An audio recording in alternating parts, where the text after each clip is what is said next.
Hi friends, আমরা চলে এসেছি সবজির বাগানে, সবজির ক্ষেতে। দেখো সবজির ক্ষেত কত সুন্দর গ্রো ব্যাগে। না অ্যাকচুয়ালি আমরা চলে এসেছি ছাদে। এবার শখ করে না, হনুমানের জ্বালাতন তো রয়েছেই সব জায়গাতে, তবুও শখ করে ভেবেছিলাম একটু সবজি লাগাই, তো চলে এসেছি। দেখো আমার হয়েছে কত সুন্দর ঢ্যাঁড়স হয়েছে, ঢ্যাঁড়সের গাছ ফুল ফুটেছে, দেখো দেখতেই পাচ্ছ। বেশ কয়েকটা গাছ লাগিয়েছি, সে হনুমানের অত্যাচার হোক আর যাই হোক, তা আলাদাই আনন্দ। তো এখন সেই সবজির ক্ষেত থেকে টানি এখন তুলবে সেই ঢ্যাঁড়স। তো দেখো ঢ্যাঁড়সটা বড় হয়ে গেছে, বেশ সুন্দর হয়েছে, কিন্তু গ্রো ব্যাগে করলে কি হবে, বেশ সুন্দর হয়েছে দেখো, একদম আর টাটকা পুরো অর্গ্যান।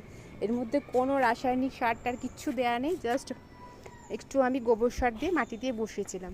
তো একটাতে তো কিছু হবে না, তাই এই দেখো কি দারুণ। তাই ভাবছি আরেকটা ছোট হয়েছে, সেটা এখন তুলে নেবো। গাছের ফাঁক দিয়ে আরেকখানা দেখতে পাচ্ছ ঢ্যাঁড়স, সেটা কচি ছানা। তাই ছানাটাকে ভাবলাম আমার ছানা কচি ছানাকে তুললো। এই দেখো এইটা বেশ সুন্দর, একদম ছোট্ট পড়া। এটা খেতে ভীষণ স্বাদ হবে। এটা মনে হয় না খুব একটা বেশি কচি রয়েছে। যাই হোক, গাছের জিনিস একটা আলাদাই আনন্দ। তো শখ করে তোমরা করতেই পারো। আর রোদ্দুরে বেশি থাকা যাচ্ছে না, তো চলো আমাদের সবজির ক্ষেত থেকে সবজি তোলা কমপ্লিট। আরও কিছু লাগিয়েছি যেটা তোমাদেরকে পরে শেয়ার করব, একদিনে সবটা দেখালে হবে না। তো চলো এখনকার মতন টাটা, বাই বাই।